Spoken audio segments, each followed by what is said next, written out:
Oh, it's an extremely hot day and well, off-roading is difficult.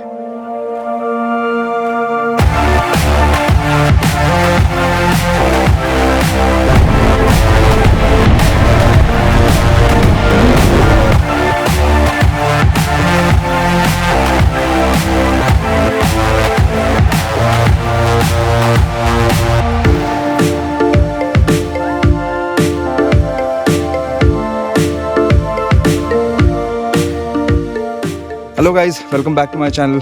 I'm Jaideep and you're watching RoadHawk vlogs. Let's start today's, well, it's not a journey, but let's start today's discussion.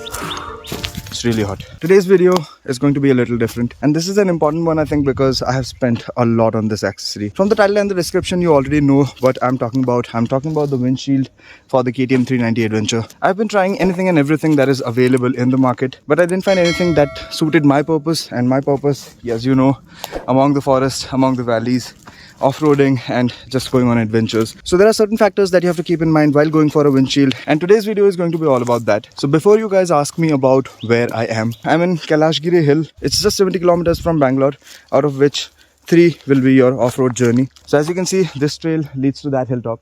It's just that it was extremely hot. It was like a frying pan on top of that giant stone. So I just had to come down and stand here and talk to you guys. It's a smooth highway ride from Bangalore, just about 65 kilometers. Then you enter the trail. The trail is not too difficult. It's, I would say, if you are beginning with off-roading, then this is a nice place to start with. I'll drop the location in the description in case you want to visit this place. That's enough about the place. Let's start talking about the windshield now. I recently bought this Givi windshield, and this will be the last windshield that I'll be talking about today. I'll walk you through my windshield journey with this bike. Of course, when I say that, I have tried most of the windshields that are available in the market. That doesn't include names like Givi and PUIG because they are extremely costly, and you know, I try everything which is available in budget before spending the extra buck and breaking my bank. So here is my windshield journey for you for the KTM 390 Adventure. First, when I bought this bike, I used the stock windshield for about 1,000 kilometers. No doubt, the stock windshield is a brilliant windshield, but it lacks only one thing, and that is it's not very tall. So anyone who is above 5 feet 5, I would say, will face a huge wind blast issue with the stock windshield. But since any of our rides involve a longer highway portion than the off-road patch, I decided to upgrade my windshield to a slightly taller one. The first one that I got was from Hyper Rider, and back then I had no clue, you know, how accessories should be and how they should work, you know, the technicality behind each of the parts that I have put on my bike additionally. So I had very little knowledge of that. I went to a Hyper Rider. I got all the accessories, but if you have been following me on YouTube, then you know that I didn't keep them for a long time. I'm dropping the link of that video in the iCards if you want to check those accessories out. It was only about a month I had kept that.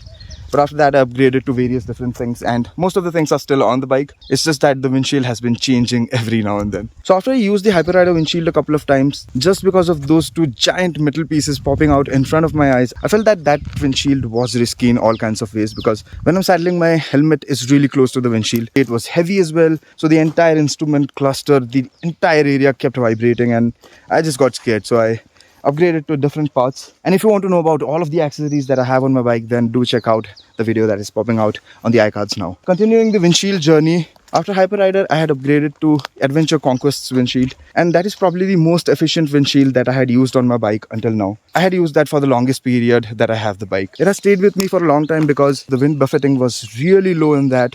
There was almost no wind blast with that windshield. It's just that when I started with this bike, I was initially training myself with an adventure tourer on the road, and back then highway rides were everything that I was doing, and that's why that windshield was serving the purpose. But as I started my off-roading journey and started going to core forests and doing all kinds of adventures, I again felt kind of risky with the Adventure Conquest windshield because that was again popping out to my chin. I think it was an 18 inches tall windshield, so it was a really tall one, and when I was saddling, it was really close to my helmet. In fact, it had hit my GoPro a couple of times. I mean, first is me and second is my GoPro, because that's how I shoot all my videos for you guys.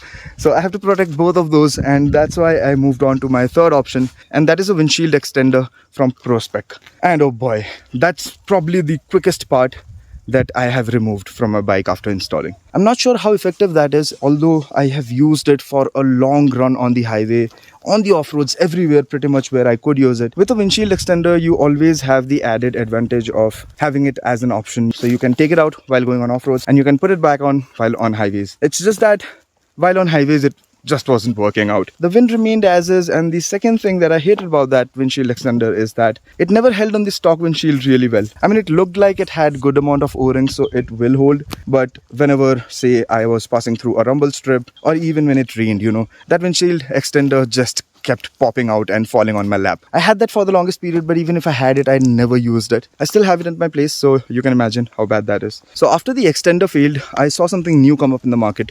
And that was a really intriguing product because I had been checking out the international version of that product for a long time. It's just that importing those parts in India would cost you around 5x or even 10x. So import duty and everything just gets in the picture. And that windshield, guys, is the Rally Spec windshield. Switching my camera to ultra wide now. I didn't realize it was not on ultra wide. Anyway, so the most intriguing part about the Rally Spec windshield was its design. That windshield faces outward from the rider, so it's far away from you. The height is just apt. The wind reduction would be amazing just because of the design. But then we received the Rally Replica from Route 95. I had that windshield for a couple of rides. The wind reduction was just spectacular. I mean, that was the best that I had on a windshield. On off-roads, it felt safe, to be around that. So it was a good windshield. I had used that on a couple of rides. But the saddest thing about that windshield is the build and the make. I'm not sure what that windshield is made of. I would guess it's acrylic. It's just plastic. And that is why it has been breaking even on small falls, not even off-road crashes. I mean, crash on an off-road is a different thing entirely. When you're falling on an off-road, you might fall on such kind of rocks and just break the windshield. But that was not the scenario. I just had a couple of small falls on off-road and I lost 2 of those windshields. I had one, I broke that, but I wanted to try it more. So I bought one again. But I broke that again. And those breaks were not something very usual in any kind of windshields. It's really a sign of compromise in quality, and I hope Route 95 works on the quality of the windshield, because if it gets into what it should be, oh boy, I'm going back to that again. Anyway, just moving ahead with the story, the problems that I faced with the Rally Spec, or rather Rally Replica, was the fragile material used to make the windshield, because at least mine were, falls and crashes. But some of my friends who bought this windshield, they were really disappointed because one of them broke the windshield while washing the bike. Then there is rusting of the clamps. So there were a lot of major things that were coming up with the windshield and the clamp kit. Coming to what I have now.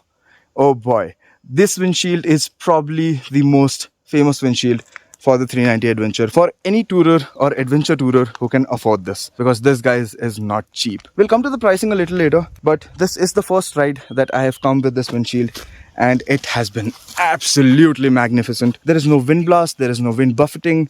It has been made in such a way that, it deflects all the wind from your shoulder and your wrists as well. This design that you see, the flaps on the side, they deflect all of the wind. And there is a small curve. I'm not sure if you can see it on the camera, but there's a small curve on the top of it.